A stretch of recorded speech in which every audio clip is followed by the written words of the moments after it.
দর্শক, আজ আপনাদের নিয়ে যাব সুদূর দক্ষিণ আমেরিকার দেশ পেরুর আন্দিজ পর্বতমালার উরুবাম্বা উপত্যকার এক দুর্গম চূড়ায়, যেখানে শত শত বছর ধরে নিশ্চিন্তে ঠায় দাঁড়িয়ে আছে মানব নির্মিত এক সপ্তাশ্চর্য।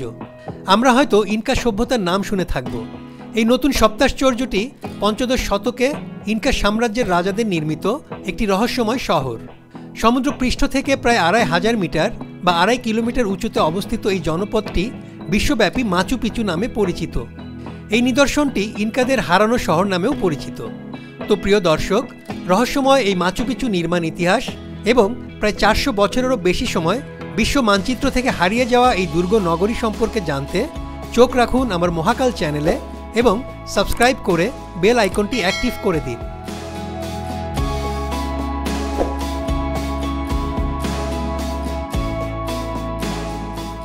মাচু পিচু সম্পর্কে জানার আগে চলুন এই শহরটি নির্মাণকারী ইনকা সভ্যতা সম্পর্কে সংক্ষেপে জেনে নেওয়া যাক।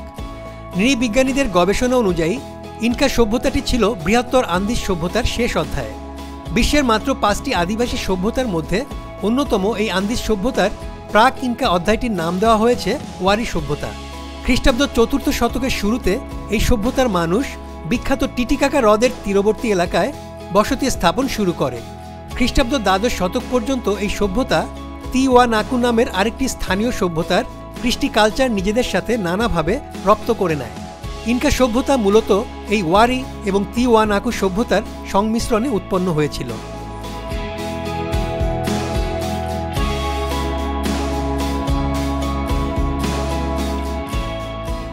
ইনকা সভ্যতা নির্মিত প্রথম জনবসতিগুলো ত্রয়োদশ শতকের শুরুর দিকে স্থাপিত হয়েছিল। সাধারণত মধ্য এবং দক্ষিণ আমেরিকার মায়া বা ওলমেক সভ্যতাগুলো বিশ্বব্যাপী অপেক্ষাকৃত বেশি আলোচিত হলেও আয়তনের দিক থেকে আমেরিকার চেয়ে কোনো প্রাচীন সাম্রাজ্যের মধ্যে এই ইনকা সাম্রাজ্যই সবচেয়ে বড় এবং জনবহুল ছিল। টিটিকাকা হ্রদের তীরে অবস্থিত ইনকা রাজ্যকে সাম্রাজ্যে বদলে ফেলেন ইনকা রাজা পাচাচুটি। ১৪৩৮ সালে তিনি কুস্কো নামক এলাকায় নিজের রাজধানী স্থাপন করেন। ১৪৭১ সাল পর্যন্ত টানা ৩৩ বছর এই রাজা ইনকা শাসকের ভূমিকায় ছিলেন।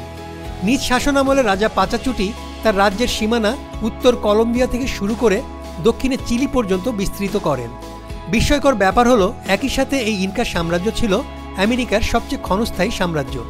রাজ্য থেকে সাম্রাজ্যে প্রসারিত হবার পর মাত্র ১০০ বছরের কিছু বেশি সময় টিকে ছিল এই ইনকা সাম্রাজ্য। তবে এই অল্প সময়ে তাদের অর্জিত স্থাপত্য কলা এবং প্রশাসনিক দক্ষতা এখনও সংশ্লিষ্টদের হতবাক করে দেয়।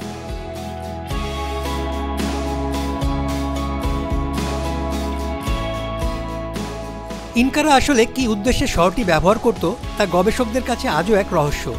বিভিন্ন প্রত্নতত্ত্ববিদদের ধারণা অনুযায়ী এই শহরটি ছিল বিশেষ কোনো অনুষ্ঠান বা উপলক্ষ উদযাপনের জায়গা বা কোনো সামরিক ঘাঁটি অথবা ইনকা সভ্যতার সম্ভ্রান্তদের অবসর যাপন কেন্দ্র।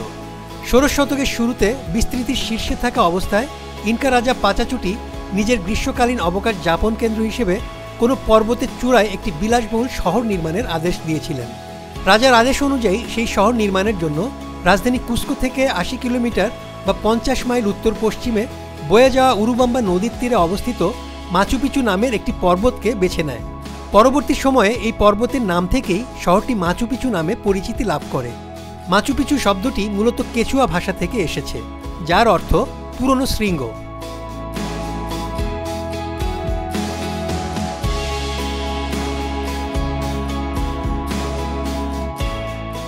দর্শক, এবারে জেনে নেওয়া যাক মাচু পিচু নগরীর নির্মাণ কৌশল। পাথরের শহর মাচু পিচু পৃথিবীর অন্যতম আকর্ষণীয় প্রত্নতাত্ত্বিক নিদর্শন। পেরুর উত্তর পশ্চিমে অবস্থিত এই শহর ইনকা সভ্যতার শক্তি ও সৃজনশীলতার উৎকৃষ্ট উদাহরণ।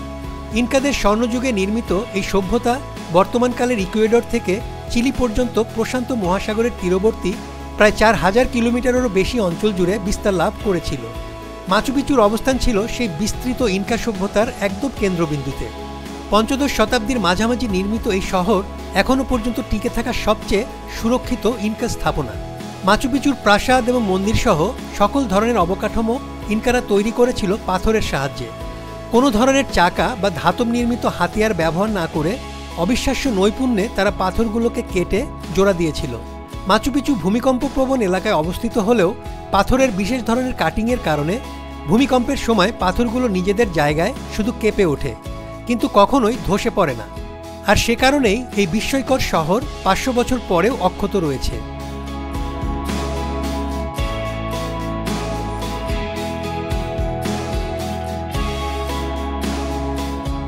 ভৌগোলিকভাবেও এই জায়গাটি অত্যন্ত তাৎপর্যপূর্ণ, কারণ এখানকার একাধিক স্থাপনা তৈরি করা হয়েছে মহাজাগতিক বস্তুর সাথে সামঞ্জস্য রেখে।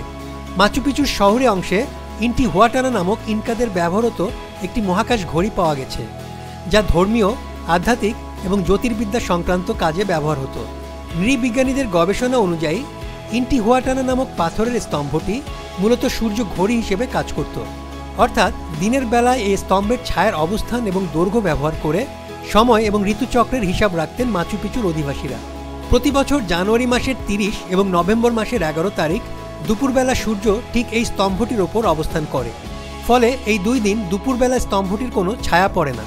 এর বিপরীতে জুন মাসের 21 তারিখ দুপুরবেলা স্তম্ভটির দক্ষিণমুখী ছায়ার দৈর্ঘ্য সবচেয়ে বেশি থাকে, আর ডিসেম্বর মাসের 21 তারিখ দুপুরবেলা এর উত্তরমুখী ছায়ার দৈর্ঘ্য সবচেয়ে কম থাকে। ইন্টিহুয়াটানা স্তম্ভের ভিত্তিটি ইনকা সাম্রাজ্যের মানচিত্রের আকারে তৈরি করা হয়েছে।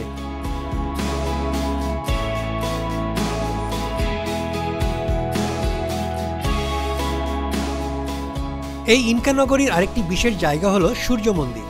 তারা সূর্য পূজার জন্য এই মন্দির ব্যবহার করত, তাই অনেকে এই শহরকে সূর্য নগরী নামে ডাকত। মাচু পিচুর সূর্য মন্দিরটি ইনকা সাম্রাজ্যের অন্যান্য সূর্য মন্দিরের আদলেই তৈরি করা হয়েছিল। সাম্রাজ্যের প্রশাসনিক রাজধানী কুস্কো শহরে স্থাপিত সূর্য মন্দিরের মতো মাচু পিচুর মন্দিরটিও অর্ধবৃত্তাকার একটি পাথরের ঘর।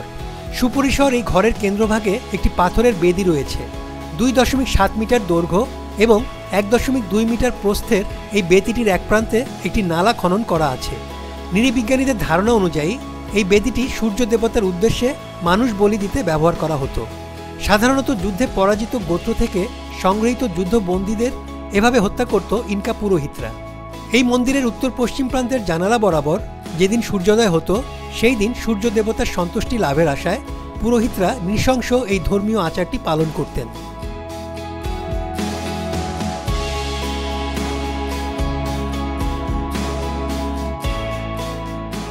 ইনকা সভ্যতার হাতে স্থাপিত অধিকাংশ পাহাড়ি জনপদের মতো মাচু পিচু শহরও আপার এবং লোয়ার টাউন এই 2 ভাগে বিভক্ত ছিল। আপার টাউন বা শহরের ঊর্ধ্বাংশে অবজারভেশন টাওয়ার এবং উপাসনা কেন্দ্রগুলো স্থাপন করা হয়েছিল, আর লোয়ার টাউন বা শহরের নিম্নাংশে ছিল আবাসিক ভবন এবং শস্য ভাণ্ডারগুলো। অত্যন্ত সুপরিকল্পিত এই শহরের প্রতিটি বাড়ি এবং কৃষিক্ষেত্রে পানি সরবরাহের লাইন ছিল, যার জল আসত পবিত্র এক ঝর্ণা থেকে।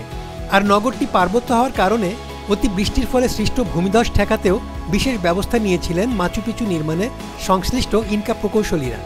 এই পর্বত সংলগ্ন এলাকায় বছরে প্রায় 2 মিটার পরিমাণ বৃষ্টিপাত হয়ে থাকে।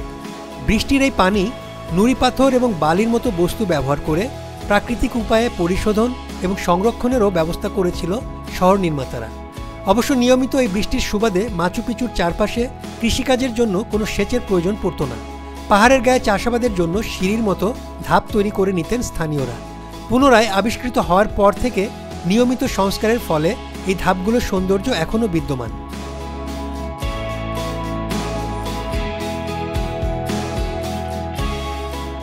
দর্শক, দুঃখের বিষয় হলো 15 শতকের মাঝামাঝি সময়ে নির্মিত মাচু পিচু শহরটি মাত্র 100 বছরের মাথায় পরিত্যক্ত জনপদে পরিণত হয়েছিল। ওই সমসাময়িক কালে দক্ষিণ আমেরিকার প্রশান্ত মহাসাগরীয় উপকূল এলাকায় একাধিক উপনিবেশ স্থাপন করে স্পেন। বিশেষ করে এদের বয়ে আনা গুটি বসন্তের জীবাণু থেকে সৃষ্ট মহামারীতে দক্ষিণ আমেরিকার শতকরা 90% আদিবাসী জনগোষ্ঠী নিশ্চিহ্ন হয়ে গিয়েছিল। ইনকা সাম্রাজ্যের আদিবাসীরাও এই নৃশংসতা এবং মহামারীর হাত থেকে রেহাই পায়নি। এর ধারাবাহিকতায় 1572 সালে সর্বশেষ ইনকা শহরটিও স্প্যানিশ হানাদারদের দখলে চলে যায়। তবে এর প্রায় 40 বছর আগেই মাচু পিচু শহরটির ব্যবহার বন্ধ হয়ে যাওয়ায় স্প্যানিশরা এই জনপদের খোঁজ বের করতে পারেনি। ফলে জনপদ এবং এর স্থাপনাগুলো স্প্যানিশদের লুটতরাজের হাত থেকে বেঁচে গিয়েছিল। ইতিহাসবিদদের ভাষ্য অনুযায়ী এই মাচু পিচুই একমাত্র ইনকা জনপদ যা স্প্যানিশদের লুটতরাজের শিকার হয়নি।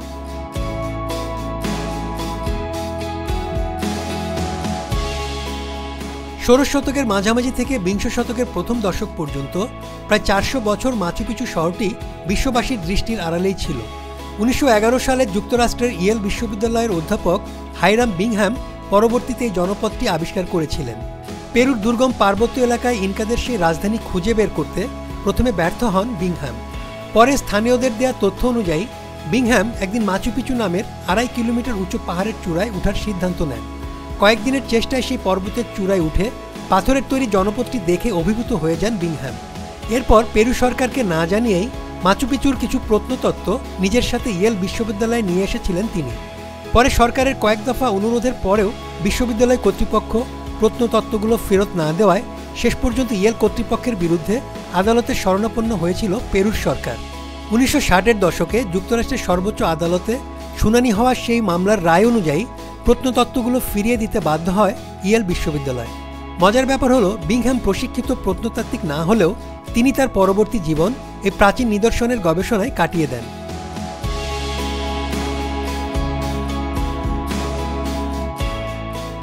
1911 সালে পুনরায় আবিষ্কৃত হওয়ার পর থেকেই মাচু পিচু বিশ্ব ঐতিহ্যের এক অনন্য নিদর্শন হিসেবে বিবেচিত হচ্ছে।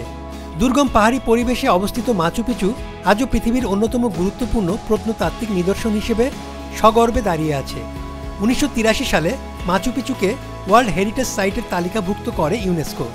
আর 2007 সালে বিশ্ববাসীর ভোটে এটি মানব নির্মিত সপ্তাশ্চর্যের তালিকায় স্থান করে নেয়। বর্তমানে সমগ্র বিশ্ব থেকে প্রতি বছর প্রায় 15 লাখ পর্যটক পেরুর এই পুরাকীর্তিটি অর্থাৎ মাচু পিচুর এই বিস্ময়কর ও রহস্যময় নগরটি দেখতে আসেন।